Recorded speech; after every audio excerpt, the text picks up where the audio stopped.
ரஹீம். அன்புக்குரியவர்களே, பரிட்சார்த்திகளே, உங்கள் அனைவருக்கும் மாலை வந்தனங்கள். அஸ்ஸலாமு அலைக்கும் வரஹ்மத்துல்லாஹி வபரகாத்துஹு. பாராளுமன்ற உத்தியோகத்தர்களை தெரிவு செய்வதற்கான போட்டி பரீட்சை இன்னும் ஓரிரு மாதங்கள்ல இடம்பெறும். கிட்டத்தட்ட நான் நினைக்கிறேன் 2016ஆம் ஆண்டுக்கு பின்னர் இவ்வாறானதொரு பரீட்சை இடம்பெறவில்லை. நீண்டகால இடைவெளிக்கு பின்னர் தான் இந்த பரீட்சை விண்ணப்பம் கோரப்பட்டிருக்கிறது. முழுக்க முழுக்க ஆங்கில மொழி தழுவியதாக இந்த பரீட்சை விண்ணப்பங்கள் கோரப்பட்டிருக்கின்றது. அப்ப நீங்க கெசட்டை வாசிச்சிருப்பீர்கள். பொது அறிவும் நுண்ணறிவும் 2 மணித்தியால பேப்பர், டிரான்ஸ்லேஷன் ஸ்டடீஸ் ஒரு 2 மணித்தியால பேப்பர். அப்ப ஆங்கில டிரான்ஸ்லேஷன் ஸ்டடி தொடர்பான ஒரு அறிமுக வகுப்பில் கலந்து கொண்டிருப்பீர்கள். அப்ப என்னண்டா, உண்மையிலேயே இந்த ஜிகேஏ ஆங்கிலத்துல படிப்பிக்கிறதுங்கிறது வடகிழக்கு மாகாணத்திலே யாரும் இல்லை. உங்களுக்கு முதல் ஒரு பேப்பர், அதாவது ஒரு பேப்பர் அனுபவத்தை தரோணுமன்றதுக்காக, ஒரு பரீட்சை அனுபவத்தை தரோணுமன்றதுக்காக முதலாவது பேப்பரை ஆங்கில மொழி மூலம் தயாரித்து, இப்படித்தான் அந்த பேப்பர் இருக்கும். ஒரு உணர்வையும் ஃபீலிங்கையும் நான் உங்களுக்கு தரோணும், எக்ஸாம்ட ஃபீலிங்ஸை தரோணுமன்றதுக்காக ஒரு பேப்பரை எங்கேயுமே படிப்பிக்க மாட்டாங்க ஆங்கில மொழி மூலம். அதால இந்த பாடம் தொடர்பான ஆங்கில மொழி மூலமான பொது அறிவு போகாது. பொதுவாக நான் ஓரிரு வகுப்புகளும் உங்களுக்கு ஆங்கில மொழி மூலம் தருவேன். வழமை போல திங்களும் புதனும் வகுப்புகள் சென்று கொண்டிருக்கும். கிடைக்கிட ஆங்கில மொழி மூலமான பேப்பரையும் நான் உங்களுக்கு தருவேன். அப்ப அந்த ஆங்கில மொழி மூலமான அனுபவத்தை நீங்க பெற்றுக்கொள்ளணும் என்றதுக்காகத்தான் இந்த பேப்பரை தயாரிச்சிருக்கிறேன். ஒரு ஃபைட்டான எக்ஸாம், பட்டதாரிகளுக்கு ஒரு ஃபைட்டான ரஃபான எக்ஸாம் தான், அதுல மாற்று கருத்து இல்லை. ஆனா ஒரு சேலஞ்சிங்கான எக்ஸாம். டிகிரியே ஆங்கில மொழி மூலம் ஃபாலோ செய்தவர்கள், ஆங்கில மொழியை ஒரு பாடமாக எடுத்தவர்கள், ஆங்கில இலக்கியத்தை ஒரு பாடமாக எடுத்தவர்கள், இங்கிலீஷ் மீடியமாகவே கோர்சஸை ஃபாலோ பண்ணினாக்களுக்கு கிட்டத்தட்ட ஒரு மிகச்சிறந்த பெனிஃபிட் ஆയിരിக்கும். இந்த ஆங்கில மொழி புலமையுடைய எல்லோருக்குமே இது மிகச்சிறப்பாக இருக்கும். சப்ரகமுவ மற்றும் ராகம ஜெயபுர யாழ்ப்பாண கிழக்கு பல்கலைக்கழகத்தில டிரான்ஸ்லேஷன் ஸ்டடீஸ் டிகிரி முடிச்சாக்களுக்கும் இந்த எக்ஸாம் வந்துக்கிட்டு மிச்சம் ஈஸியாக இருக்கும். ஆனா பட்டதாரிகளுக்கு நீண்ட நாட்களுக்கு பிறகு நிறைந்த சேலரியில, கிட்டத்தட்ட ஒரு எஸ்எல்ஏஎஸ் ஆபீசர் அளவுக்கு சேலரியை கொண்டதாக நான் பார்த்தேன். கிட்டத்தட்ட ஒரு 90,000க்கும் அதிகமான சம்பளத்தை கொண்டதாக இருக்கும். இந்த படிகள் வட்டாக்கள் வேற மதெல்லாம் இல்லை, அது கழித்து அந்த சம்பளம் அப்படி இருக்கும். அப்ப எக்ஸாம்ட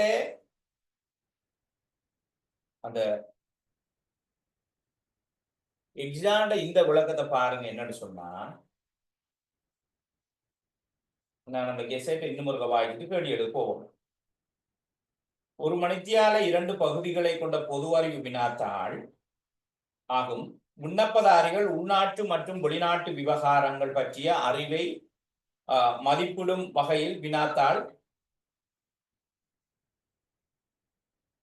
ஆன்லைன்ல இருக்கிற கொஞ்சம் பொருளை எடுக்கிறேன். அப்ப இந்த வினாத்தாள் என்ன நடக்கும் என்று சொன்னா, உள்நாட்டு வெளிநாட்டு பொது அறிவை மதிப்பிடுவார்கள். வழமையாக கடந்த கால பாஸ் பேப்பர் ஒன்று கிடக்குது, அதை நான் உங்களுக்கு செய்து காட்டுற நேரம் உங்களுக்கு விளங்கும். அத்தோடு இதில் அரசியல் அமைப்பு, சுயாதீன ஆணைக்குழுக்கள், பாராளுமன்றத்தின் நடைமுறைகள் மற்றும் செயல்முறைகள், நீதி, நிர்வாகம், நல்லாட்சி கோட்பாடுகள் முதலிய உடைய பிரிவினிலும் பொதுவான அறிவு மதிப்பிடப்படும். அப்போ உங்களோட வெளிநாட்டு விவகாரங்களோடு, அநேகமாக வெளிநாட்டு அரசியல் பொருளாதார விடயங்களோடு இந்த இளங்கரை சொன்ன விடயங்கள் எல்லாவற்றையும் ஆராய்கின்ற, அலசுகின்ற ஒரு வினாபத்திரமாக இருக்கும். ஒரு பெஸ்ட் கலெக்ஷனை ப்ரிப்பேர் பண்ணியிருக்கிறேன் நான். அந்த கேள்வி பேப்பரை இப்ப என்னை விட ஆங்கிலத்திலே புலமைத்துவம் மிக்கவர்கள் நிறைய பேர் இருப்பீர்கள். என்னுடைய ஆங்கில அறிவுக்கு வெட்டிய வகையில செய்திருக்கு. சில விடயங்களை தமிழாலையும் நான் சொல்லுவேன்.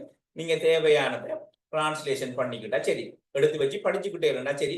உங்களுக்கு ஒரு அனுபவத்தை, இப்படித்தான் பேப்பர் இருக்கு. போன முறை 2016ஆம் ஆண்டு கடைசியா நடந்த நேரம் 30 மல்டிபிள் கொஸ்டின்ஸ், பல்வேறு வினாக்களும் 20 ஒன் வேர்ட் ஆன்சர் குறுவிடை எழுதுகிற வினாக்களுமாக 50 வினாக்கள் வந்திருந்துச்சு.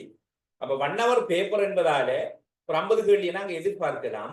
அப்ப நான் ஏற்கனவே சொன்ன மாதிரி ஒரு ஃபீலிங்ஸையும் ஒரு அனுபவத்தையும் ஒரு அறிவையும் தருவதற்காகத்தான் ஏராளமான விடயங்கள்ல நான் தமிழையும் சொல்லுவேன். அப்ப என்னை விட ஆங்கிலத்திலே மொழிப்புலமை அதிகரித்தவர்கள் நிறைய பேர் இருப்பேன். சரிதானே? அப்ப அவைகளை வச்சுக்கொண்டு நாங்க நேரடியாக கேள்வி போவோம்.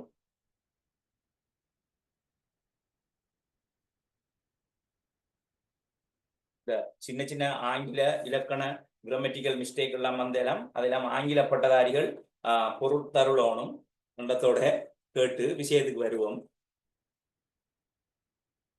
By which amendment to the constitution the right to information was introduced?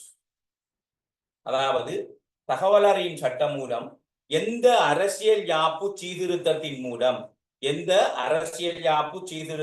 மூலம் இலங்கையில் அறிமுகம் செய்யப்பட்டது? இதான் கேள்வி. By which amendment to the constitution the right to information was introduced? 17th amendment, 19th, 18th, 20.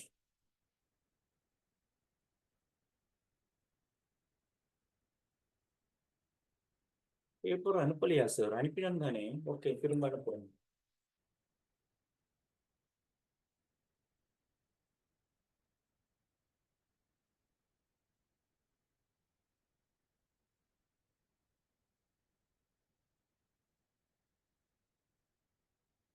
Express மீட்லையா?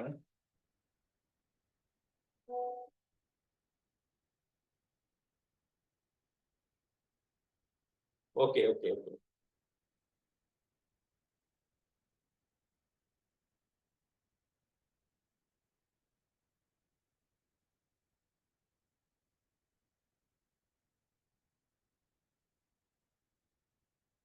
வந்திருக்கு சார், பாருங்க இருக்கா. நான் மிஸ்டேக் விட்டேன். நான் அனுப்பினேன், நான் லிங்க் அனுப்பிட்டு ரைட் ஒருக்கா பார்த்து கொள்ளுங்க. ரைட், இப்ப என்னண்டா இது முக்கியமாக இந்த வினாவை நீங்க எதிர்பார்க்கலாம். இந்த வினாவை நீங்க உங்களோட ஃபைனல் பேப்பர்ல பரீட்சை திணைக்களம் அந்த பேப்பர் எடுக்கிற நேரம் நீங்க எதிர்பார்க்கலாம். அப்ப விட என்னன்னு சொன்னா இதுல கொஞ்சம் விளக்கம் தமிழ்ல சொல்லுவேன் நான். இருந்தாலும் விடைய நான் முதல் சொல்றேன். அதாவது 19வது 19th அமெண்ட்மெண்ட் தான். சில விளக்கங்களை நான் தமிழ்ல சொல்லுவேன். 19th அமெண்ட்மெண்ட் அதாவது என்னன்னு சொன்னா 19வது சீர்திருத்தம் மூலம் தான் இது வந்துச்சு. 19வது சீர்திருத்தம் மூலம் தான் இது வந்தது என்றதை நீங்க எழுதிக்கலாம். இன்னொரு தகவலை ஆங்கிலத்துல சொல்றேன் என்னன்னா, right to information Act Sri Lanka was introduced to the 1978 constitution by. இது 78ஆம் ஆண்டிலே இந்த தகவல் அறியும் சட்டம் இருந்தாலும் அது நடைமுறைக்கு வரல. அப்ப நீங்க அந்த பாயிண்ட் எழுதி கொள்ளலாம். ரைட் டு இன்ஃபர்மேஷன் விட 19th, ஆன்சர் 19th 19. அப்ப விடைய மார்க் பண்ணிட்டு இரண்டாவது விடைய முதலாவது கேள்விக்கு இரண்டாவது விடைய மார்க் பண்ணிட்டு right to information RTI Act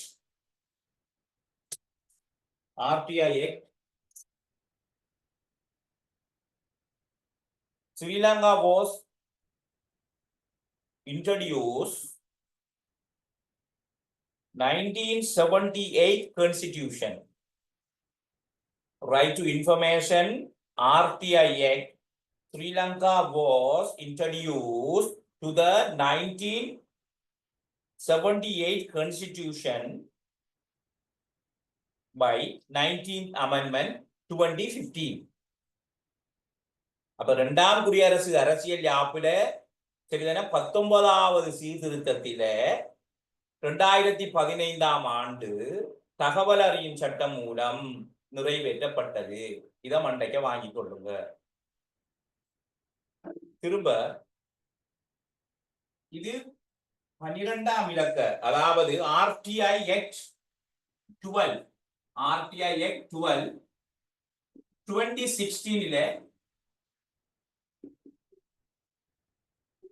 நடைமுறைக்கு வருகிறது. நடைமுறைக்கு வருகிறது. அதையும் எழுதிக் கொள்ளலாம். RTI பார்லிமெண்ட் ஆக்ட் 2016 இது நடைமுறைக்கு வருகிறது என்ற ஒரு பாயிண்டையும் எழுதிக் கொள்ளலாம். மேலதிக சில தகவல்களை நான் உங்களுக்கு தமிழ்ல தருவேன். நீங்க கட்டாயம் எழுதி கொண்டு நல்ல ஆங்கில புலமை உள்ளவர்களின் பெயர் உங்களுக்கு ஏற்றவாறு நீங்க என்ன செய்யலாம்னு சொன்னா, தமிழ் மொழியில இந்த ஆங்கில மொழியில சரளமாக நீங்க என்ன செய்யலாம்னு சொன்னா ப்ரிப்பேர் பண்ணிக்கொள்ளலாம். ரைட். அப்ப முதலாவது தகவல் அறியும் சட்டத்தின் முக்கியத்துவம். இம்பார்ட்டன்ட் ரைட் டு இன்ஃபர்மேஷன் என்று போட்டுட்டு ரெண்டு மூணு தகவல்களை தமிழ் எழுதிக் கொள்ளலாம். அரசாங்கத்தின் செயற்பாடுகளில்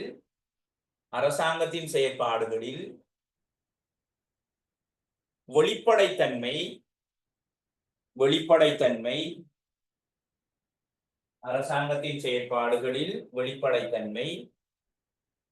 மற்றும் பொறுப்புக்கூறலினை ஏற்படுத்தல்.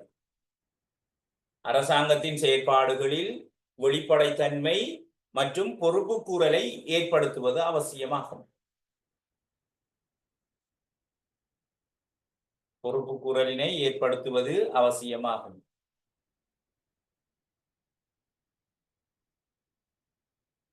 நிறைய சொல்ல மாட்டேன், 2-3 நீங்க எழுதி வச்சுக்கணும். கட்டாயம் பண்போட ஆன்சர் எழுதக்குள்ள கட்டாயம் 1 விட 2 விடைகளை எழுத வேண்டி வரும்.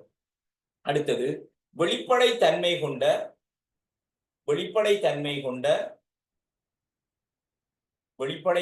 கொண்ட அரசியல் சமூகத்தினை கட்டியெழுப்புவதற்கு உதவும். வெளிப்படைத்தன்மை கொண்ட அரசியல் சமூகத்தினை கட்டி எழுப்புவதற்கு உதவும்.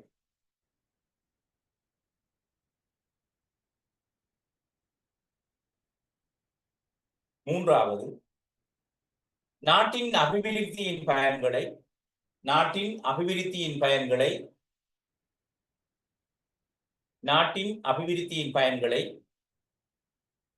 சகல பிரஜைகளும்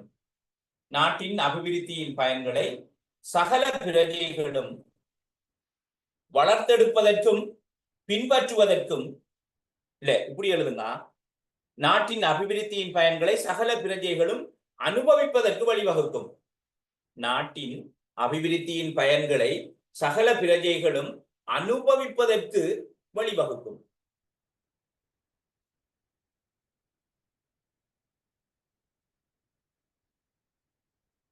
லாஸ்ட் ஒன், இன்னொரு பாயிண்ட் எழுதிக்கு கட்டாயம் கூகுள் டிரான்ஸ்லேஷன்லயாவது போட்டு உண்மையிலேயே இந்த இப்படி ஒரு கை விரல் அடையாளம் போடுங்க. 4 வருஷமும் டிகிரியை ஆங்கிலத்துல ஃபாலோ பண்ணினாங்க. கோர்ஸை 4 வருஷமும் இங்கிலீஷ் மீடியத்துல ஃபாலோ பண்ணினாள். கிழக்கு, ஜப்னா, தென்கிழக்கு யாராவது இருந்தா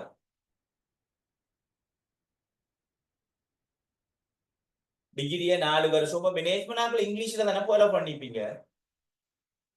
ஆங்கிலத்தில் ஒரு பாடம் எடுத்தாக்கள் போடலாம் விரல் அடையாளம். Right, okay. டிரான்ஸ்லேஷன் ஸ்டடிஸ் படிச்சாக்களும் போடலாம். உவா சப்ரகமூல படிச்சாக்கள் அநேகமாக ஆங்கில மொழி மூலம் தான் இருக்கும். ஓகே, இந்த வருதானே. ஓகே, லாவண்யா நந்தகுமார். லாவண்யா என்ன கோர்ஸ்? லாவண்யா மியூட் ஹோல்ட் பண்ணி பாருங்க. Right, okay. அப்ப எப்படியோ நீங்க ஆங்கில மொழி ஈஸியா இருக்கும் எக்ஸாம். இப்படித்தான் அந்த எக்ஸாம் பேப்பர் கேள்வியை வாசிச்சு பாருங்க. நான் அந்த கடந்த கால பேப்பர் ஒன்றை வாசித்தேன். கட்டும் ஈஸியான ஒரு ஜிகே பேப்பர், ஒரு டஃப்புமே இல்லை. நான் உங்களுக்கு ப்ராமிஸ் பண்ணுவேன். நீங்க என்ன ஃபாலோ பண்ணினீங்கடா, எங்களோட காமன் கிளாஸ் தமிழ்ல தான் போகும். பொது அறிவு திங்களும் புதனும் அது ஃபுல் தமிழ்ல போகும். பார்லிமெண்டேரியன் அப்ளிகேஷன் போட்டாக்கலாம், அதுல லிங்க தருவோம். கண்டினியூவா போய்க்கிருக்கும். இடைக்கிட இப்படி ஓகே இப்படி இடைக்கிட இப்படி ஆங்கில மொழி மூலமான வகுப்புகளை நான் நடாத்துவேன். நீங்க இலங்கையில எந்த பாகத்திலையும் படிச்சுக்க மாட்டேன். நீங்க இலங்கையில தமிழ் மொழி மூல வளவாளர்கள் ஆங்கில மொழி மூல வகுப்புகளை எங்கேயும் சந்திக்க மாட்டேன். இங்க மட்டும்தான் சந்திப்பேன் நீங்க. அப்ப இதுல கொஞ்சம் கவனமா இருந்து கொள்ளுங்க. ரைட். ஓகே, அப்ப அது முடிஞ்சிட்டு அடுத்த கேள்விக்கு போவோம். Question number 2. Who is the present ombudsman in Sri Lanka?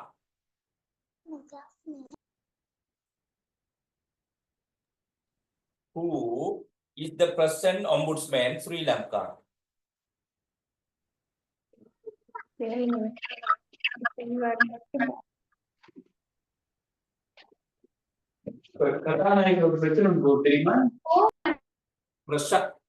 மைக்குள்ள மியூட் பண்ணி வச்சுக்கொள்ளுங்க.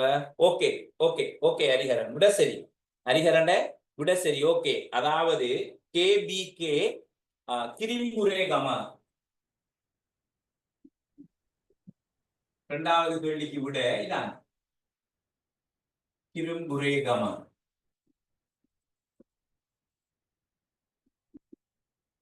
கேபிகே கிரிம்புரேகம.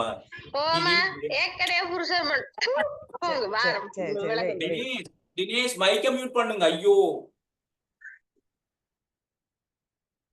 இந்த நல்ல பட்டதாரிகள் உங்களோட வீட்டில் உள்ள சம்பவம் எல்லாம் இதுக்குள்ள ரெக்கார்டிங் ஆகும்.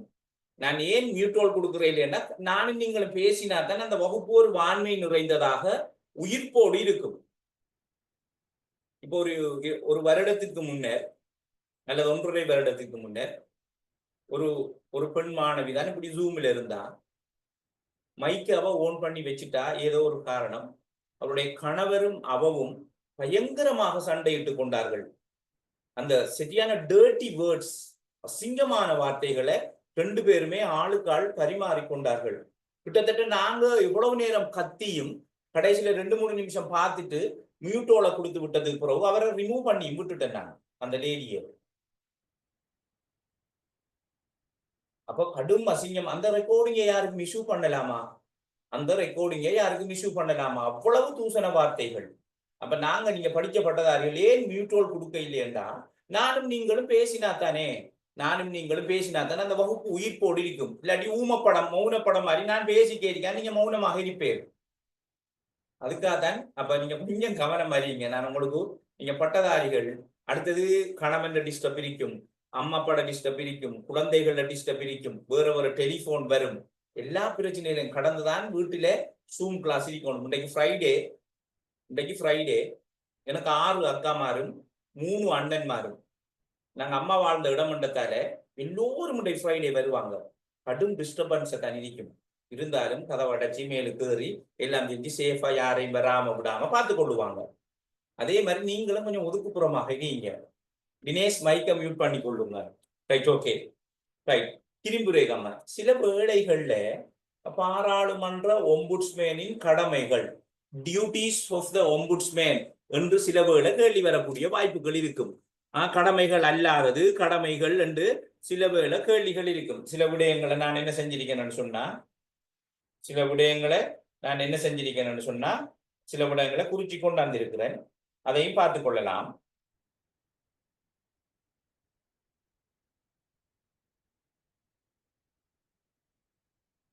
பார்ப்போம்.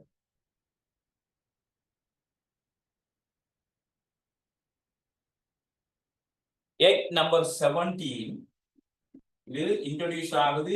Act number 17 1981.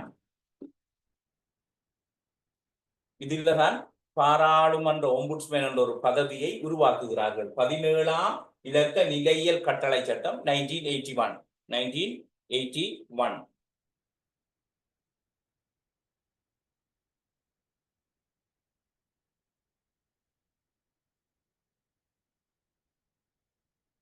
இதுல டியூட்டிஸ் ஆஃப் த ஒம்புட்ஸ்மேன் இடத்துல சில விடயங்களை நீங்க ஆங்கிலத்தில் நோட் பண்ணலாம். சிறிய பந்தி தான், அதை நான் உங்களுக்கு சொல்லி. Investigation complaint. அவருக்கு பிரதான கடமை இன்வெஸ்டிகேஷன் கம்ப்ளைண்ட். இன்வெஸ்டிகேட்டிங் கம்ப்ளைண்ட் என்ற தலையங்கம் போடுங்க. Investigating complaint. அதாவது அவர் என்ன செய்வார்? விசாரணைகளை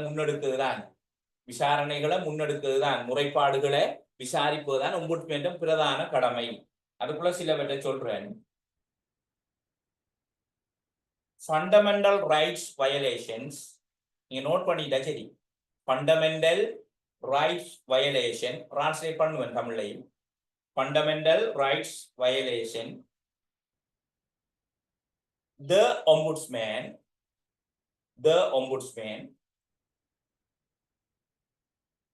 complaint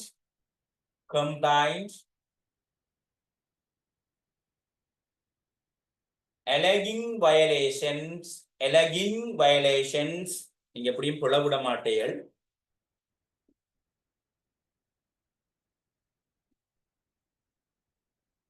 ஸ்பெல் மிஸ்டேக் இல்லாம எழுதப்பட போகணும், அப்ப சரியா வரும். alleging violations of fundamental rights by public officers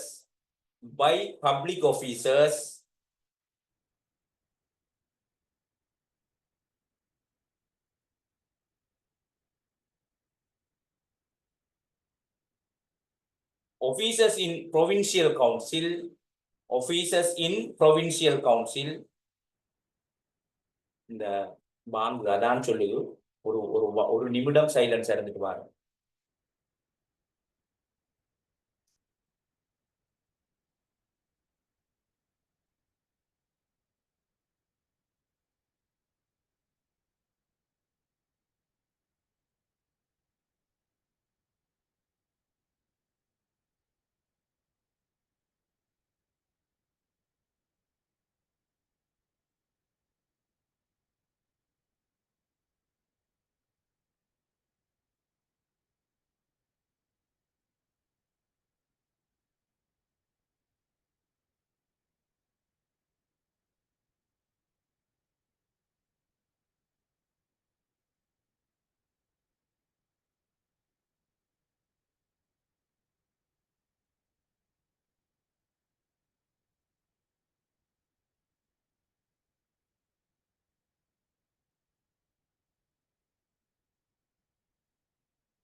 Right. Officers in provincial council, public corporation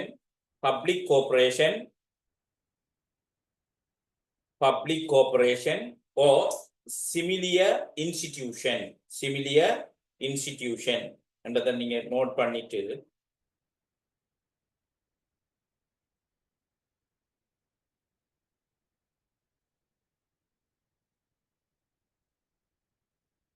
ஒம்புட்ஸ்மேனின் கடமைகள் என்று புகார்களை விசாரித்தல். அதான் ஃபர்ஸ்ட் சொன்னேன். இன்வெஸ்டிகேட்டிங் கம்ப்ளைண்ட்ஸ் சொன்னேன். புகார்களை விசாரித்தல், அடிப்படை உரிமை மீறல்களை விசாரித்தல்,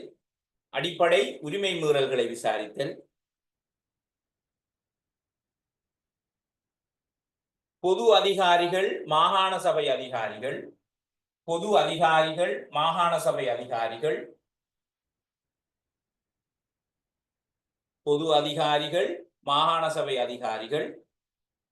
பொது நிறுவனங்கள்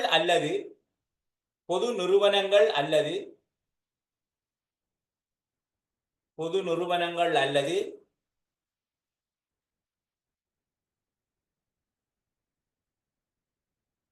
இதே போன்ற நிறுவனங்கள்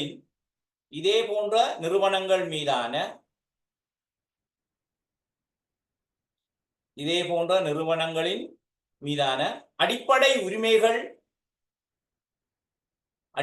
உரிமைகள் மீறப்படுவதாக கூறப்படும் புகார்களை ombudsman விசாரிக்கிறார்.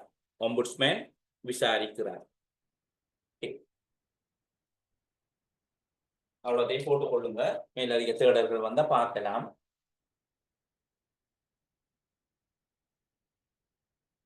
கேள்வியை நல்லா கவனிக்கணுமா?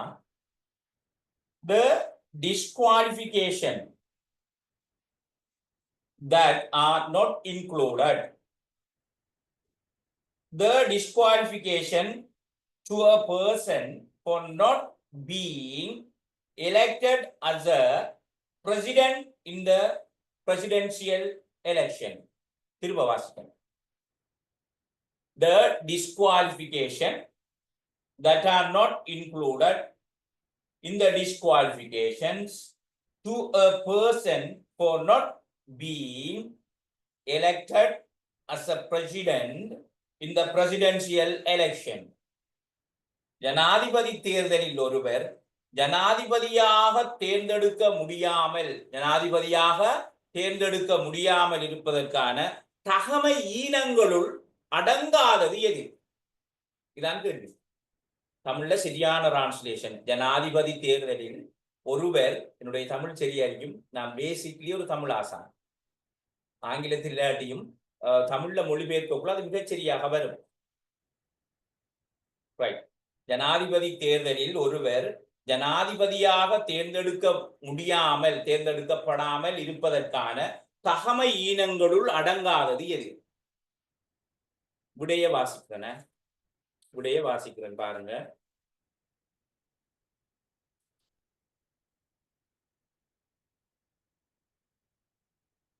The person who has not completed 30 years of age.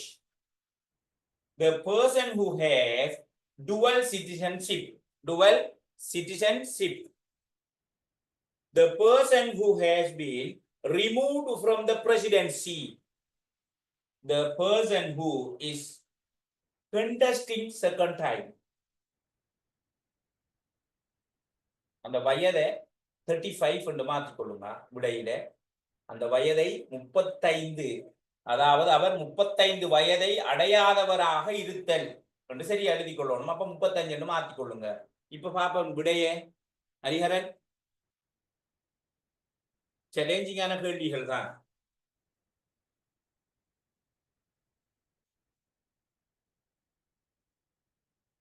இப்ப பாப்போம். அவர் 35 வயதை அடையாதவராக இருத்தல். The person who has not completed 35 years of age. அது அவருடைய தகமையினம், அது வராது.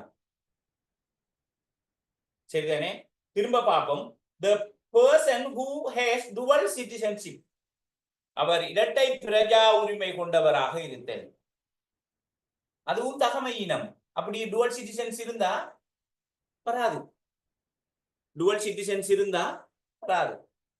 நான் இதில் ஒரு கேள்வி கேட்கிறேன், அதுவும் கேள்வியா வரலாம். இரட்டை பிரஜா உரிமை கொண்ட ஒருவர் பாராளுமன்ற பதவியிலிருந்து அண்மையிலே அகற்றப்பட்டிருந்தார். கடந்த பாராளுமன்றத்தில் யாருக்கு தெரியும் விட?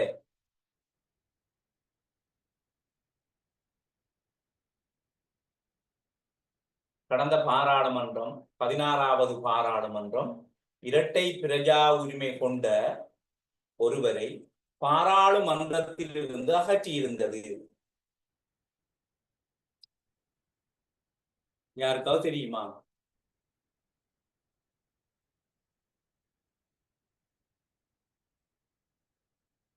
இல்ல லாவண்யா, இல்ல எக்ஸலன்சி கோத்தபாய ராஜபக்ஷ இல்ல. அவர் பதவியை விட்டுட்டு வெளியேறி இருந்தார். அவர் இங்க பாராளுமன்றத்துக்கு போனார். அவர் ஜனாதிபதியாக இருந்து ஜனாதிபதி பதவியை சுமக்க முடியாமல் அவர் வெளியேறினாரே தவிர அவர் பாராளுமன்ற உறுப்பினராக இருக்கல. ரைட். இரட்டை பிரஜா உரிமை கொண்ட ஒருவராக கருதப்பட்ட Geetha Kumarasinghe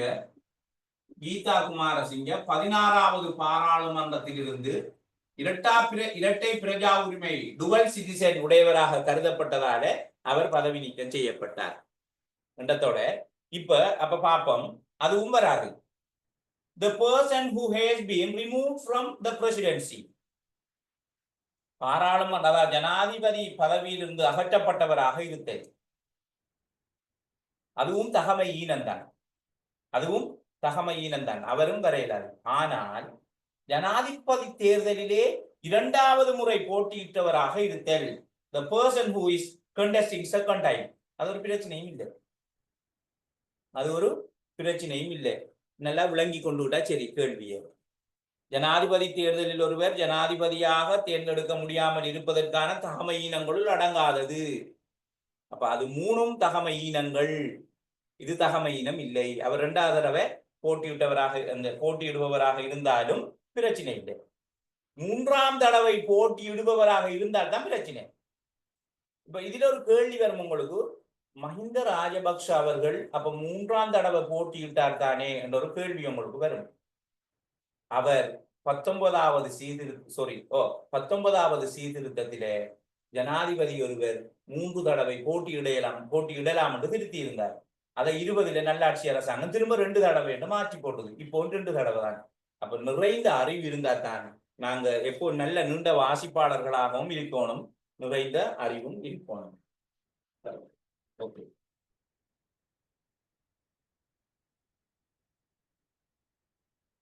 In which year the Magna Carta early document was entered? உலகின் பண்டைய உடன்படிக்கையான மெக்னா கார்ட்டா கைச்சாத்திடப்பட்ட ஆண்டு 1209, 1217, 1204, 1215. வெரி குட்டா. யாரு ஹரிஹரனை விட சரி. உலகின் பண்டைய உடன்படிக்கையாக இது ஒரு பீஸ் ரீட்டி என்றும் சொல்லுவார்கள். ஒரு பீஸ் ரீட்டி என்றும் சொல்வார்கள். உலகின் மிக பண்டைய உடன்படிக்கை. கிட்டத்தட்ட மன்னர் இங்கிலாந்தின் அரசர் ஜான் கிங்கும்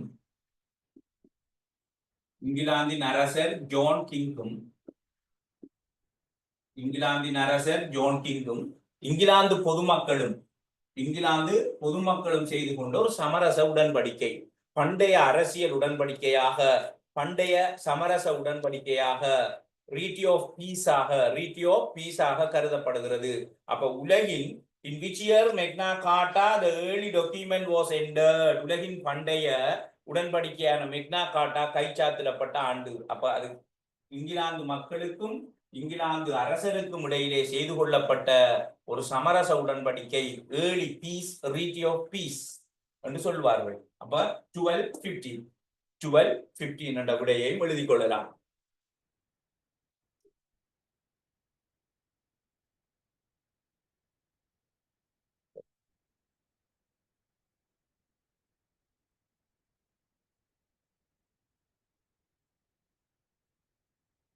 ஒரு 1 செகண்ட் போடுங்க.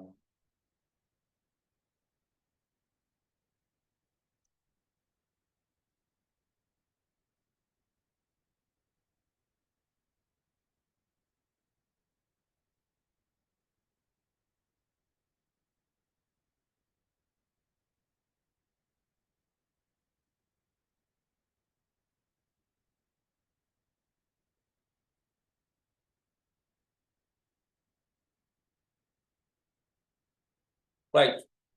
இப்ப வாங்க பாப்போம். இப்ப முக்கியமான ஒரு விடயம், the person who introduced economic no intervention policy. The person who introduced economic no intervention policy. பொருளாதாரத்திலே தலையிடா கொள்கையை முன்வைத்தவர் யார்?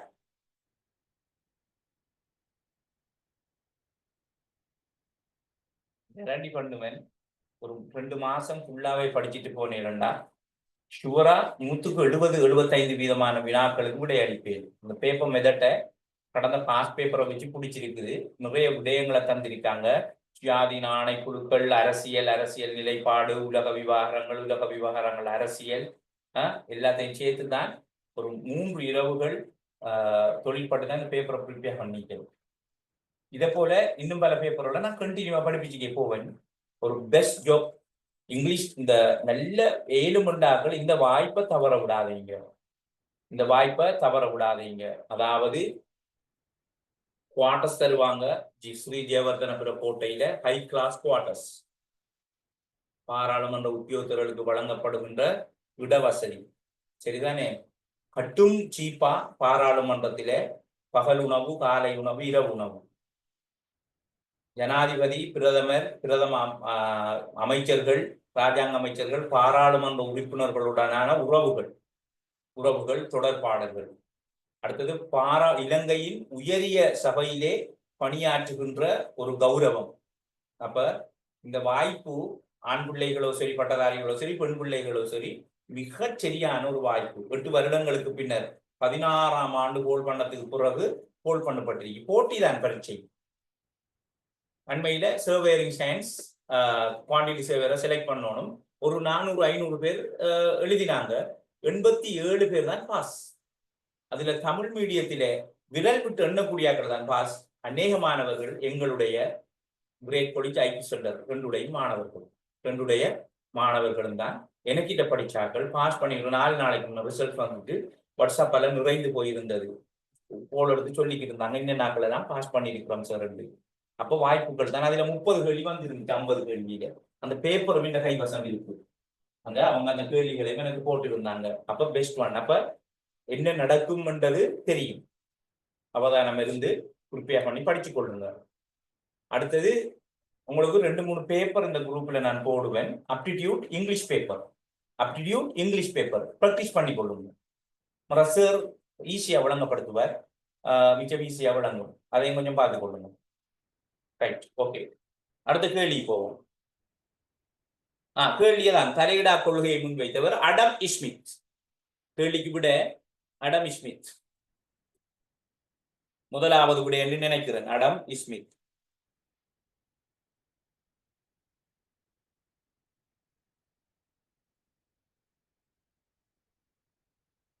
இது எப்படி அதுல வரைவிலக்கணத்தை சொல்றாங்கன்னா, for Smith, laissez-faire தலையிடா கொள்கை, laissez-faire, a program for the abolition of laws constraining the market, a program for the restoration of order and for the activation of potential growth என்று ஆங்கிலத்திலே தலையிடா கொள்கையை சொல்றாங்க. ஸ்கிரீன்ஷாட் உங்களுக்கு போட்டு கொடுக்குறேன். program for the abolition of laws constraining the market, a program for the restorations of order and the activation of potential growth. இப்படித்தான் அடம் Smith சொல்லி இருக்கிறார். அப்ப அதுக்குள்ள இன்னும் ஒரு விடயத்துக்கு வாரேன். நான் laissez-faire என்ற தலையிடா கொள்கை என்னன்னு அவர் சொல்லி இருக்கிறார். அதுக்குள்ள உங்களுக்கு ஒரு சின்ன ஒரு மெட்டரை நான் சொல்லித்தாரேன்.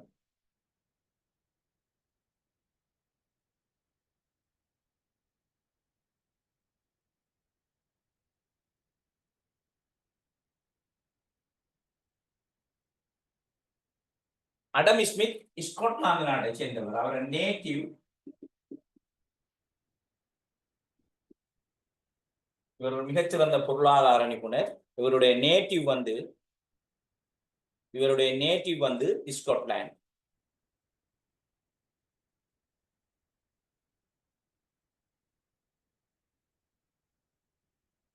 அடுத்தது இவர் இன்னும் ஒரு உலக புகழ்பெற்ற புத்தகத்தை எழுதியிருக்கார், The Wealth of Nation. இதுல ஓதரும்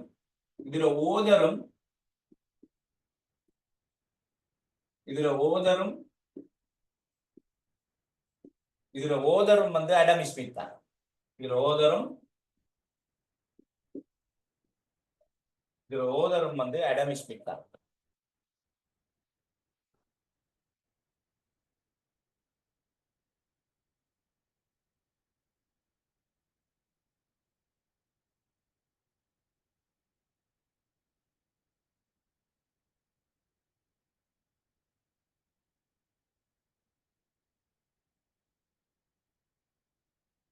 Total number of female parliament members. ஒரு சின்ன மிஸ்டேக் நடந்திருக்கும்.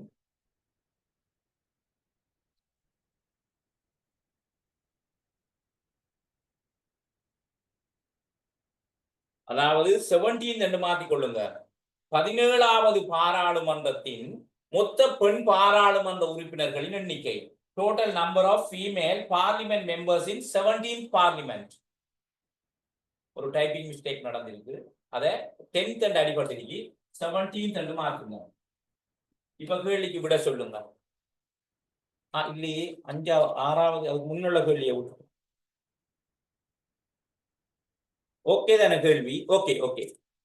அதாவது total number of female parliament members 17th parliament, 17வது பாராளுமன்றத்தில் சரியா சொல்லுங்க ஹரிஹரன். 21 22 21 21 21 பெண் பாராளுமன்ற உறுப்பினர்களை கொண்டது. வேணுமென அடுத்த கிளாஸ்ல லிஸ்ட சொல்லலாம். ஹரிணி அமரசூரிய, கௌசல்யா, சமமாலி, போல் கேபினட் அமைச்சர் போல் சரோஜா, இப்படி நிறைய பேர் வேணுமென அந்த லிஸ்டையும் கட்டாயம் படிச்சு வச்சு கொள்ளணும். கட்டாயம் லிஸ்டையும் படிச்சு வச்சு கொள்ளணும். 21 பெண் பாராளுமன்ற உறுப்பினர்களும் அமைச்சர்களும் நிறைந்த பாராளுமன்றம். அமைச்சர்களும் நிறைந்த கல்வி உயர்கல்வி அமைச்சர் ஹரிணி அமரசூரிய, அதே போல மகளிர் விவகார அமைச்சர் கேபினட் போல் சரோஜா அவர்கள், இப்படி நிறைய பேர் இருக்காங்க. அப்ப 21 பெண் பாராளுமன்ற உறுப்பினர்களை கொண்டது என்றதையும் எழுதி கொண்டா சரி. ஒன்று லிஸ்டே அடுத்த கிளாஸ்ல பார்க்கலாம். அடுத்த கேள்வி, 7வது கேள்வி. இலங்கையின் முதலாவது பெண் பாராளுமன்ற உறுப்பினர். The first female of member of parliament in Sri Lanka.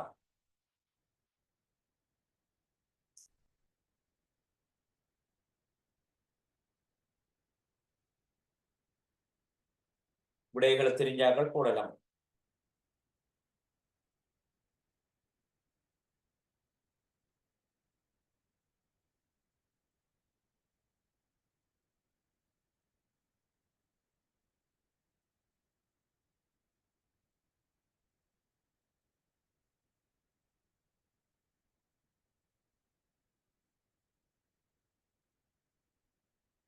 Very குட்டா.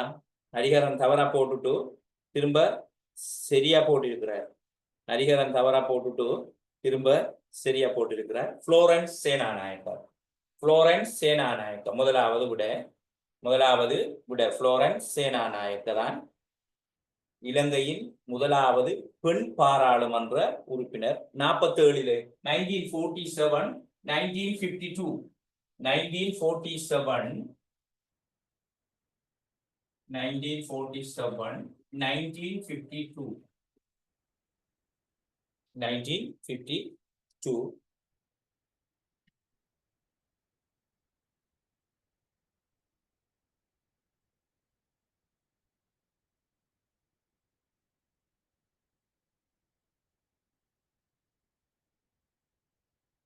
அதையும் எழுதி கொள்ளுங்க. நோட் பண்ணி கொள்ளுங்க. இவர் போட்டியிட்ட கட்சி, இவர் political party Lanka Samasamaja Party. Lanka Sama Samaja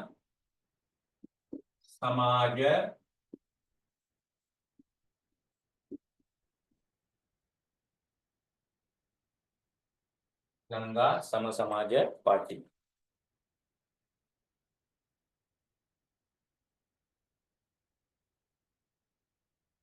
அதையும் நோட் பண்ணிக்கொள்ளுங்க.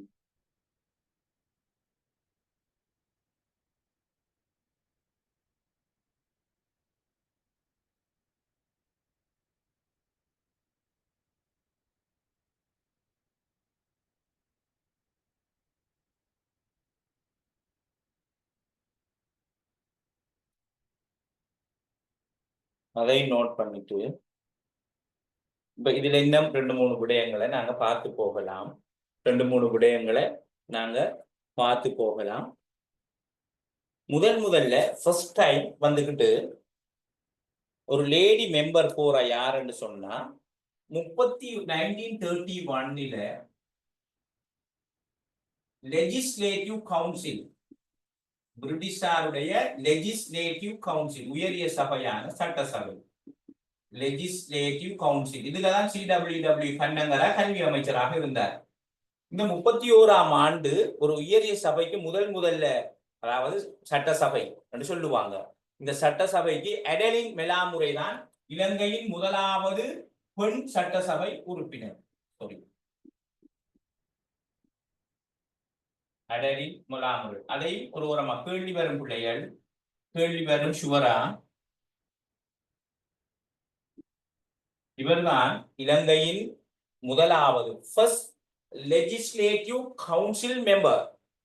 1931 இருந்து லெஜிஸ்லேட்டிவ் கவுன்சில் ருவன்வெல்ல தொகுதியிலிருந்து தேர்வு செய்யப்பட்டவர் தான் எடரின் முலாமுரே. முதலாவது இலங்கை பாராளுமன்றத்தின் உறுப்பினர் லங்கா சமசமாஜ பார்ட்டியின் புளோரன்ஸ் சேனாநாயக்க, முதலாவது பெண் பாராளுமன்ற உறுப்பினர். முதலாவது பெண் உறுப்பினர் இலங்கை உயரிய சபை லெஜிஸ்லேட்டிவ் கவுன்சில் 31ஆம் ஆண்டு ஒரு மெம்பருக்கு வாய்ப்பு கொடுத்தது ருவன்வெல்ல தொகுதியிலிருந்து எடரின் முலாமுரே. அதையும் எழுதிக் கொள்ளலாம்.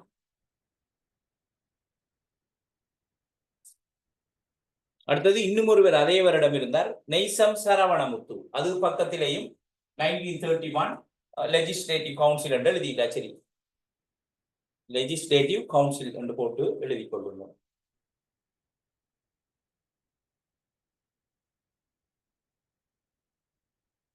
அந்த எல்லாமே கொஞ்சம் பொறுங்க, ஒரு மிஸ்டேக் நடந்திருக்கு. என்ன என்றது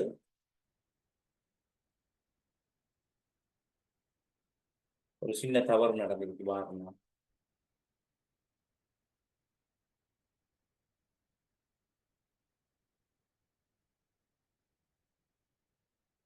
ஒரு டைப்பிங் மிஸ்டேக் நடந்திருக்கு அடுத்த கேள்வியிலையும். திரும்ப வாரம்.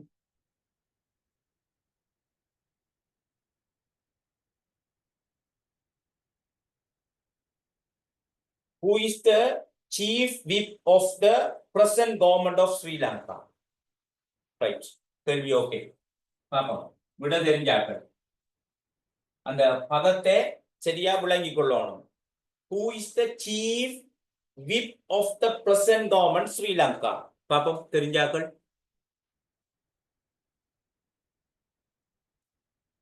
விட தெரிஞ்சாக்கள் சரியா போடணுமா? விட தெரிஞ்சாக்கள் போடணும். தெரிஞ்சும் வச்சுக்கொள்ளணும். தெரிஞ்சும் வச்சுக்கொள்ளணும்.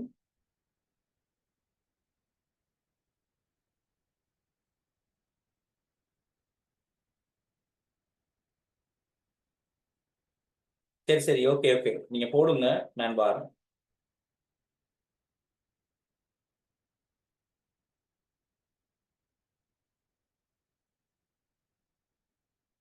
நான் இதுல உங்களுக்கு நிறைய விடயங்களை சொல்லித்தரேன். ரைட். இப்ப முதலாவது சீஃப் விப் வந்து நலிந்த ஜேதிச. ரைட். சீஃப் விப் வந்து நலிந்த ஜேதிச எழுதி கொள்ளுங்க. இப்படி போடுங்க, 17 பார்லிமெண்ட் என்று போட்டுட்டு 17 பார்லிமெண்ட் என்று போட்டுட்டு இப்படி எழுதுங்க. பிரதம கொறடா நலிந்த ஜேதிச. நலிந்த ஜேதிச.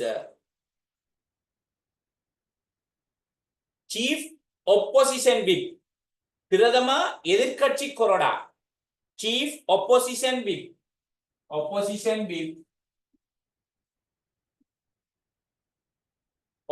எதிர்கட்சியின் பிரதம கொறடா கயந்த கருணாதிலக.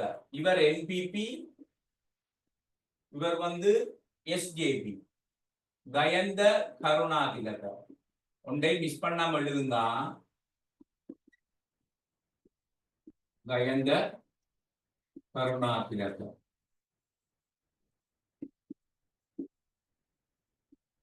கயந்த கருணாதிலக. நெக்ஸ்ட் ஒன், குழுக்களின் தலைவர், leader of the house. Leader of the house, பாராளுமன்ற குழுக்களின் தலைவர் விமல் ரத்நாயக்கர். சீஃப் அதாவது பிரதம கொறடா நலிந்த ஜேதிச, எதிர்கட்சியின் பிரதம கொறடா Gayantha Karunathilaka. Leader of the house Wimal ரத்நாயக்கர்.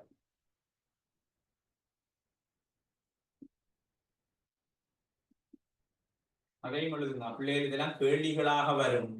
இவைகள் எல்லாம் கேள்விகளாக வரும். கடும் அவதானமாக ரிப்பீட் வராதா? இதை முடிச்சிட்டா வராது.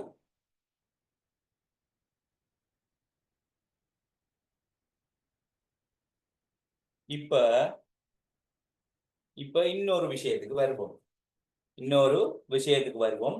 ஸ்பீக்கர்.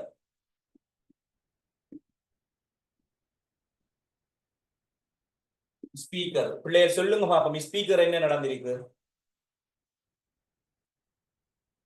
ஸ்பீக்கர் என்ன நடந்திருக்கு? லாவண்யா சொல்லுங்க. ஹரிஹரன் சொல்லுங்க. வளமையா கிளாஸுக்கு வராங்களா? ரிசிக்னேஷன் பண்ணிட்டாரு. தன்னுடைய கலாநிதி பட்டமோ தன்னுடைய உயர் பதவி டிகிரி உயர் டிகிரி ஏதோ அதில் ஒரு சர்ச்சை ஏற்பட்டு அசோக ரன்வெல தன்னுடைய சபாநாயகர் பதவியை ராஜினாமா செய்திருப்பதாக அறிகிறோம். அப்ப இதுக்கு முன்னுக்கு இப்படி போட்டுக் கொள்ளுங்க. அப்ப சபாநாயகர் உடனடியாக அடுத்த அமர்வுக்குள்ள நியமனம் செய்யப்படுவார். அடுத்த அமர்வுக்குள்ள நியமனம் செய்யப்படுவார். அசோக ரன்வெல பாராளுமன்ற சபாநாயகர் அவர்கள் தற்போது நான் மாலை நேரம் வாசித்தேன் தன்னுடைய பதவியை ராஜினாமா செய்திருப்பதாக அறிகிறேன். அப்ப இது இல்ல சபாநாயகர் மரப்புல விடப்பட புதுசு வரக்குள்ள சொல்லி தருவேன். இப்ப டிப்யூட்டி ஸ்பீக்கர் சேர்பர்சன் ரெண்டு எழுதிட்டேன்னா சரி. Deputy chairperson of the committee, deputy speaker chairperson of the committees ரெண்டு பேர் இருக்காங்க.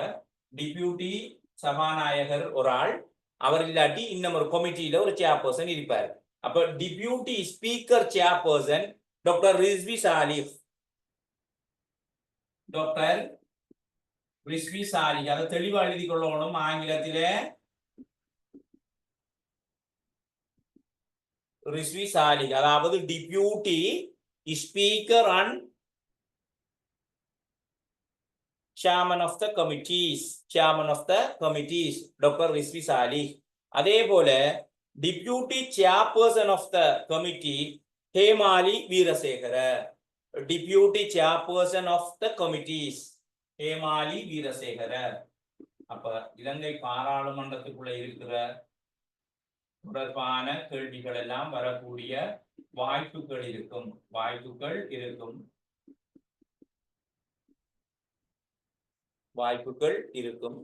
பார்த்துக் கொள்ளுங்க. டிப்யூட்டி சேர்பர்சன் ஆஃப் கமிட்டிஸ் 3 பேர் இருப்பாங்க. ஸ்பீக்கர் இருப்பார். அவர் இல்லாத டைம்ல ரிஸ்வி சாலிஹ் இருப்பார். அவரும் இல்லாத தருணத்தில அக்கிராசனத்தில டிப்யூட்டி சேர்பர்சன் ஆஃப் த கமிட்டியில ஹேமாலி வீரசேகர இருப்பார். ஓகே, அவ்வளவுதான். இத நோட் பண்ணிக்கலாம். அப்போ ஒரு விடயத்தை எடுத்தா அதுக்குள்ளேயும் நிறைய விடயங்கள் வரும். உள்நோக்கி பார்த்து நாங்க விடைகளை எழுதணும்.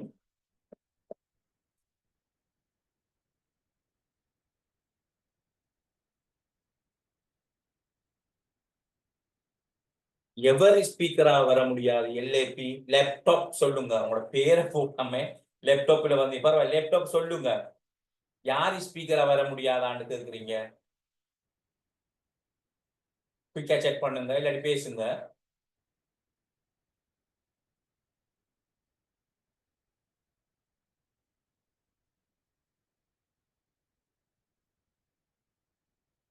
ஓ, அது என்பிபி நினைச்சா 159 அவங்கள்ட்ட இருக்குது.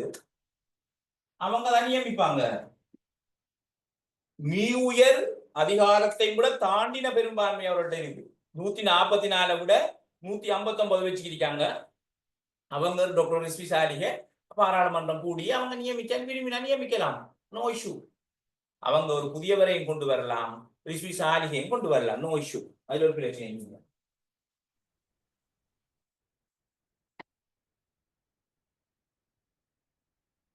Right. Next one.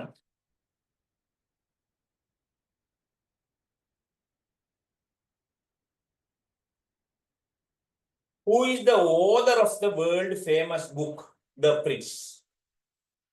The Prince என்ற உலக புகழ்பெற்ற நூலின் ஆசிரியர் மிக முக்கியமான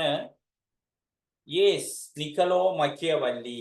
நிக்கலோ மக்கியவல்லி என்பதுதான் விடை. நிக்கலோ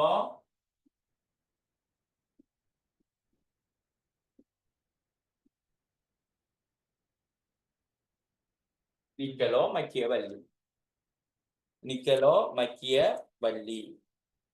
இதுதான் கேள்விக்கு விடை. அப்ப இதுக்குள்ள நிறைய விடயங்கள் இருக்கு. நேர பொருத்தம் இல்லாதால என்னோட ஐக்யூ கிளாஸ் இருக்கிறதால 8 மணிக்கு வர வர அந்த சரியா 8க்கு முடிப்பேன். கண்டினியூவா போகும். என்னண்டா இப்படி நிறைய புத்தகங்கள் நிக்கலோ மக்கியவல்லி சரிதானே. அப்ப இவர் எழுதின உலக புகழ் பெற்ற ஒரு புத்தகம் தான் அரசியலோடு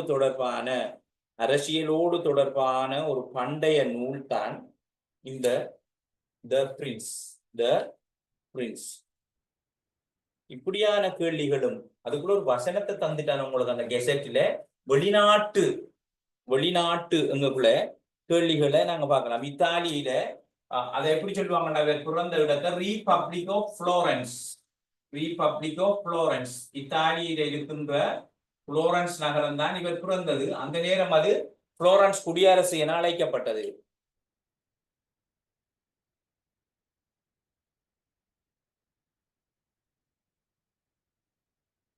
ஒரு மிகச்சிறந்த பொலிட்டீஷியன், ஒரு பிலோசபர், சரிதான ஒரு மிலிட்டரி மேன், ஒரு வரலாற்று ஆய்வாளர் என்று பன்முகம் கொண்டவர் தான் Nicolas மக்கியவல்லி.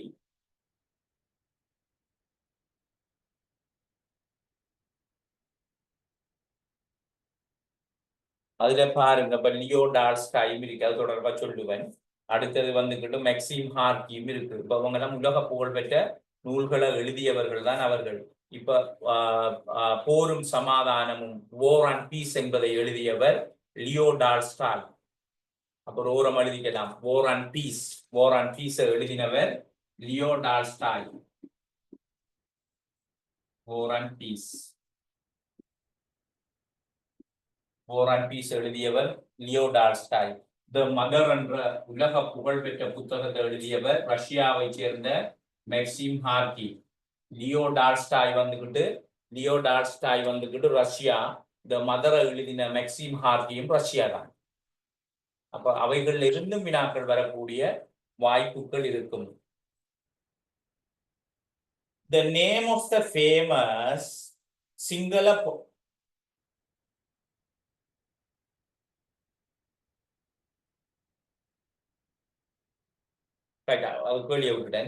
how many legislative assembly in the Manning Devonshire reforms? How many legislative assembly இலங்கையின் உயரிய சட்டசபைக்கு மெனிங் டிவன்சையார் சீர்திருத்தம் எத்தனை உறுப்பினர்களை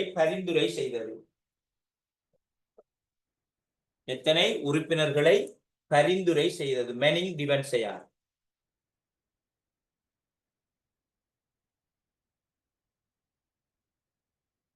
எழுதிக் கொள்ளுங்க. விட 49. விட எஸ் 49 விட சரி. விட 49 சரி.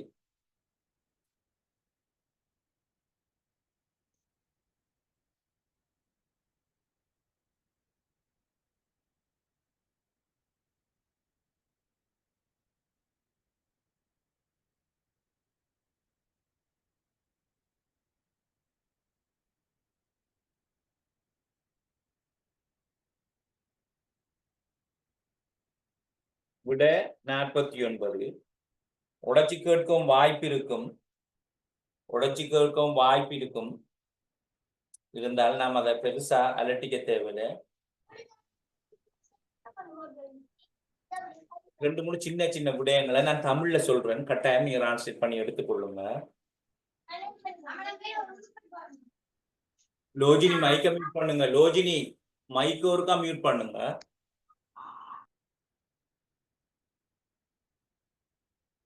அதாவது இப்படி எழுதி கொள்ளுங்க. இதுல மெனிங் டிவன்சையாருடைய முக்கிய அம்சங்கள்: இனவாரி பிரதிநிதித்துவம் தொடர்ச்சியாக பேணப்பட்டமை.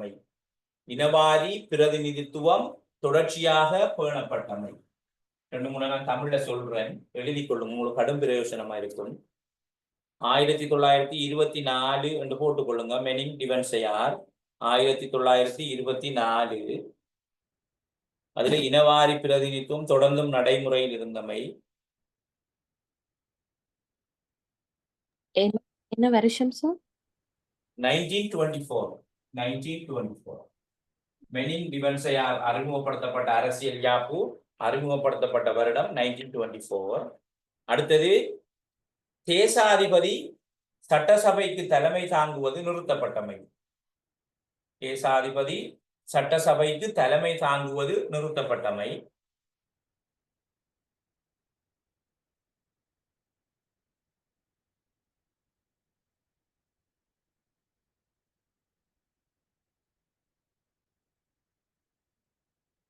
அடுத்தது பிரதேச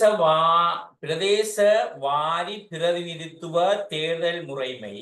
பிரதேச வாரி பிரதிநிதித்துவ தேர்தல் முறைமை மூலம் மக்களால் தெரிவு செய்யப்பட்ட அங்கத்தவர்கள் அதிகரிக்கப்பட்டமை.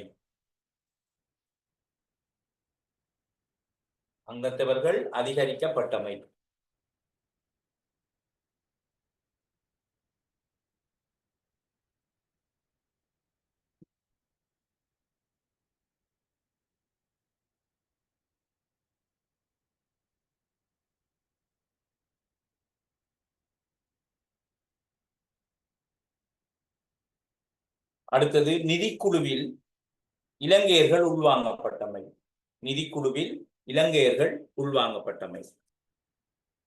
ரைட், அவ்வளவு போதும். இவர்கள் இருந்தெல்லாம் நிறைய கேள்விகள் வரும். நல்லா அவங்களோட அந்த பொது அறிவு கண்டத்தை நல்லா நீங்க வாசிச்சு கொள்ளணும். வாசிச்சு கொண்டா okay. The name of the famous Sinhala political leader elected as a president of Ceylon National Congress. அப்ப சார் பொன்னம்பலம் அருணாச்சலம் அவர்கள் இலங்கை தமிழ் காங்கிரஸை உருவாக்கி தலைவர்கள்ல ஒருவராக இருந்தாலும் அவருக்கு பின்வந்த காலப்பகுதியில அந்த தலைமைத்துவம் சிங்கள அரசியல்வாதி ஒருவருக்கு, பிரபலமான சிங்கள அரசியல்வாதி ஒருவருக்கு சென்றது. அப்ப E.W. பெரேரா, கேள்விக்கு விட E.W. பெரேரா இலங்கை தேசிய காங்கிரசின் தலைவராக பதவியேற்ற முதலாவது சிங்கள பிரமுகர். அப்ப உருவாக்கப்பட்டது சார் பொன்னம்பலம் அருணாச்சலம் அவர்கள் இலங்கை தேசிய காங்கிரஸை உருவாக்கின ஃபவுண்டர். அவருக்கு பிறகு ஒரு முதலாவது சிங்கள தலைவராக E.W. பெரேரா என்ன செய்தார்னா பதவி ஏற்றிருந்தார்.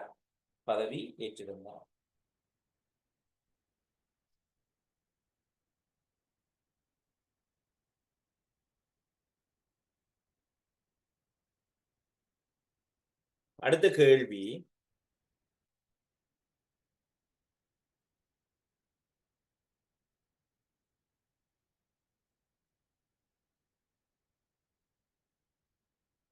அதை இப்படி திருத்திக் கொள்ளணும். The person to be appointed as the chairman of Constitution Council, அது நேஷனல் ஸ்டேட் அசம்பிளி என்று டிரான்ஸ்லேட் பண்ணப்பட்டு எப்படி அல்லாது Constitution Council என்று திருத்திக் கொள்ளணும்.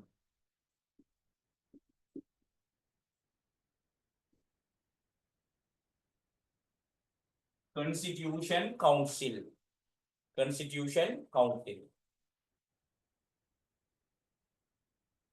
The person to be appointed as the chairman of the National State Assembly என்பதற்கு பதிலாக Constitution Council shall be, அதாவது அரசியலமைப்பு பேரவையின் தவிசாளராக நியமனம் செய்யப்படுபவர். பாப்பம் யாரு?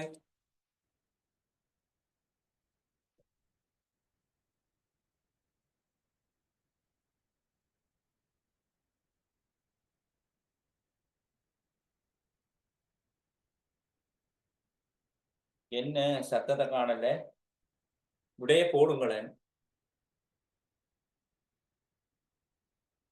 எஸ், வெரி குட்டா. ஸ்ரீரவுட சரி. அரசியலமைப்பு பேரவை நியமனம் பெற்றால் அதற்கு தவிசாளராக சபாநாயகர் தான்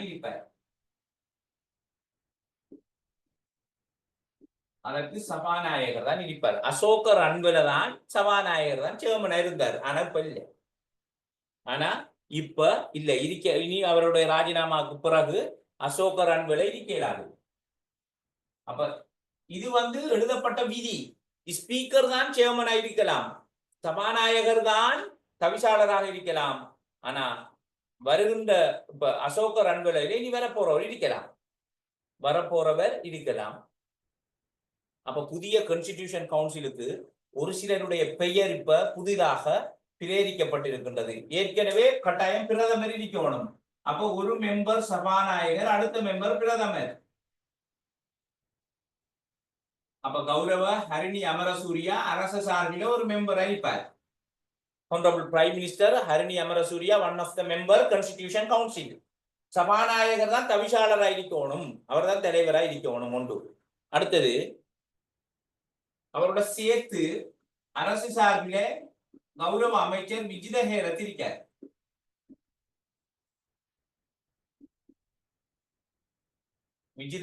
இருக்கார். அசோக ரன்வேல இல்ல என்பதை கட்டாயம் ஞாபகம் வச்சுக் கொள்ளுங்க. அடுத்த எதிர்கட்சி தலைவர் சஜித் பிரேமதாசவும் இருக்கார் கான்ஸ்டிடியூஷன் கவுன்சில்ல ஒரு மெம்பர். 10 மெம்பரா கான்ஸ்டிடியூஷன் அரசியலமைப்பு பேரவையில கான்ஸ்டிடியூஷன் கவுன்சில்ல 10 மெம்பர். அடுத்தது கௌரவ எதிர்கட்சி தலைவர் சஜித் பிரேமதாசவும் இருப்பார். எதிர்கட்சி உறுப்பினராக கௌரவ கபீர் காசிம் அவர்களும் இருக்காங்க. கபீர் காசிம் இருக்காங்க 10 மெம்பர்ல கபீர் காசிம் அவர்களும் இருக்கிறார்கள். அடுத்தது இப்ப சிறுபான்மை கட்சிகள்ல சார்பில பாராளுமன்ற உறுப்பினர் ஸ்ரீதரன் ஐயா அவர்களுடைய பெயரும் பிரேரிக்கப்பட்டிருக்கிறது. அப்ப சபாநாயகரை சேர்ந்த 6 சரிதானே. இன்னும் ஒரு மாற்று கட்சிகளை சேர்ந்த இன்னொரு பாராளுமன்ற உறுப்பினரோடு சிவில் ரீப்ரசன்டேட்டிவ், சிவில் அமைப்புகளுடைய இலங்கை சிவில் அமைப்புகளுடைய பிரதிநிதிகள் 3 பேரும் தேர்வு செய்யப்படுவார்கள். அப்ப இந்த 3 பிரதிநிதிகளும் இன்னும் ஒரு அரசியல் கட்சியில பாராளுமன்ற உறுப்பினரும் சேர்த்து சில வேளை 10 பேர் வரலாம். ஆனா இந்த இவ்வளவு பேரும் கன்ஃபார்ம். வரப்போகின்ற சபாநாயகர் அசோக ரன்வேலவுக்கு பதிலாக வரப்போகின்ற சபாநாயகர் ஹரிணி அமரசூரிய, கௌரவ பிரதமர், அதே போல கௌரவ அமைச்சர் விஜித ஹேரத், கௌரவ எதிர்கட்சி தலைவர் சஜித் பிரேமதாச, எதிர்கட்சி பாராளுமன்ற உறுப்பினர் பிரதமர், இந்த எதிர்கட்சி தலைவருடைய பிரதிநிதி கபீர் காசிம், அதே போல சிறுபான்மை கட்சிகள் தமிழ் கட்சிகள் சார்பாக ஐயா ஸ்ரீதரன் அவர்கள் பாராளுமன்ற உறுப்பினர் கௌரவ அவரோடு அப்ப 1 2 3 1 2 3 4 5 6 அதோட இன்னொரு பாராளுமன்ற உறுப்பினர் எல்லா கட்சிகளையும் சேர்த்து அத்தோடு 3 சிவில் பிரதிநிதிகள்.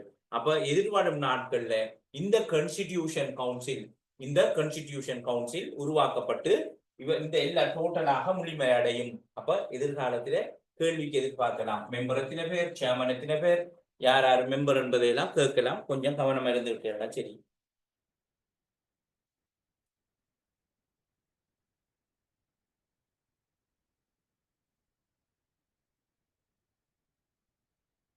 The scholar who drafted the Indian Constitution. The scholar who drafted the Indian Constitution. இந்திய அரசியல் யாப்பை வரைந்தவர் அறிஞர் அம்பேத்கர். இது உங்களோட பாஸ் பேப்பர் கேள்வி உண்டு. அறிஞர் அம்பேத்கர், டாக்டர் அறிஞர் அம்பேத்கர்.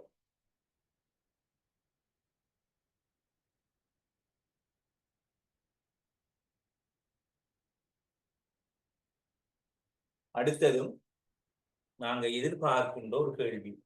நல்ல கேள்விய வாசிக்கணுமா? நல்ல கேள்விய வாசிக்கணும். The president who successfully resigned the presidency after leaving the election in the history of United States.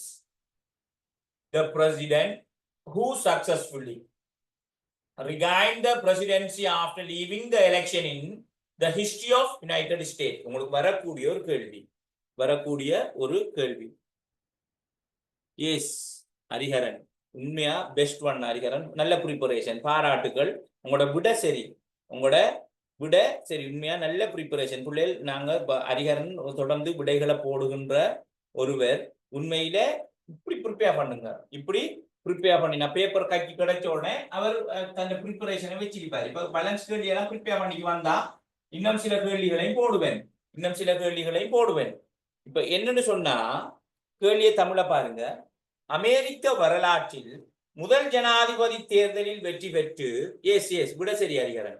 முதல் ஜனாதிபதி தேர்தலில் வெற்றி பெற்று அடுத்த ஜனாதிபதி தேர்தலில் தோல்வி அடைந்து மீண்டும் இரண்டாவது தடவையாக வெற்றி பெற்றவர்கள். அப்ப அமெரிக்க ஜனாதிபதி தேர்தலில் வெற்றி பெற்று அடுத்த தேர்தலில் தோல்வி அடைந்து அடுத்த தேர்தலில் வெற்றி பெற்ற அமெரிக்காவில் இருந்த ஜனாதிபதிகள்ல 47வது ஜனாதிபதி டொனால்ட் ட்ரம்ப். 47வது ஜனாதிபதி. சரிதானே? டொனால்ட் ட்ரம்ப் 47வது ஜனாதிபதி. எப்ப இருந்து எப்ப இருக்கார்? 2017 இருந்து 2021 45வது ஜனாதிபதி. 2017 2021 இருந்துட்டாரா டொனால்ட் ட்ரம்ப்.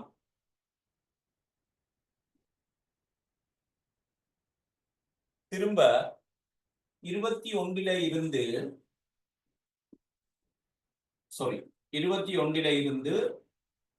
24 டிசம்பர் வரைக்கும் 2021 2024 டிசம்பர் வரைக்கும் 46வது ஜனாதிபதி ஜோ பைடன்.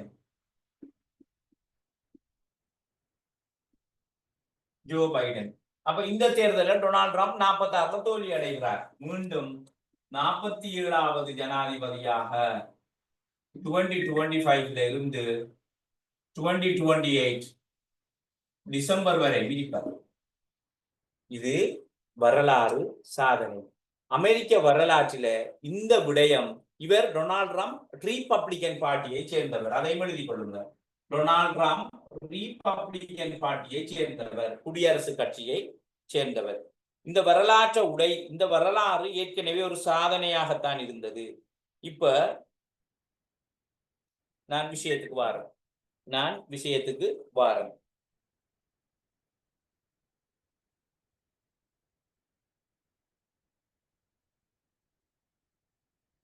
அமெரிக்காட 22வது ஜனாதிபதியாக இருந்தவர் குரோவர் கிளீவ்லேண்ட்.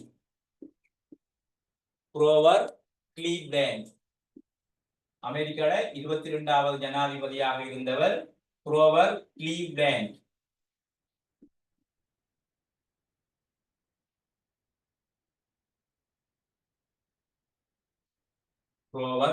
மிஸ் பண்ணாம எழுதுங்க பிள்ளைகளா. Grower Cleveland. இவர் அமெரிக்காட 22வது ஜனாதிபதியாக 885 இருந்து 889 வரை இருந்தார். 1885 இருந்து 1889 வரை இருந்தார். ஓகே சுஜித், ஓகே சரியா. ஷார்ப் 8 முடிப்பேன். சரியா 7:59 முடிக்கிறேன் சுஜித்.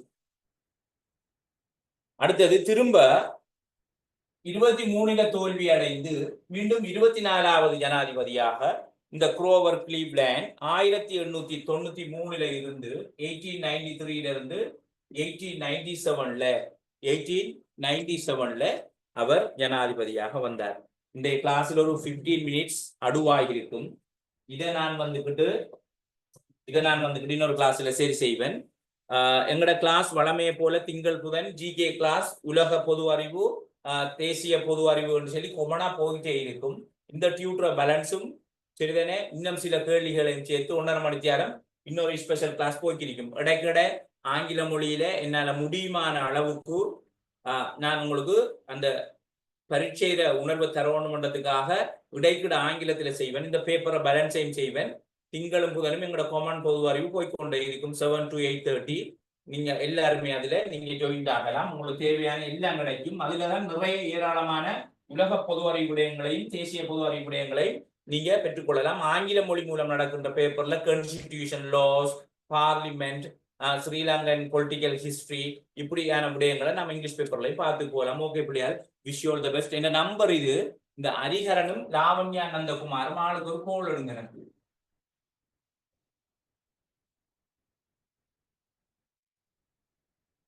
லாவண்யா நந்தகுமாரும் ஹரிஹரனும் கிளாஸ் முடிஞ்ச உடனே எனக்கு ஒரு கோல் பேசுங்க. 0754 283 260. ரைட், லீவ் ஆகி போகலாம் மத்தாக்கள். உங்களோட அடுத்த கிளாஸ்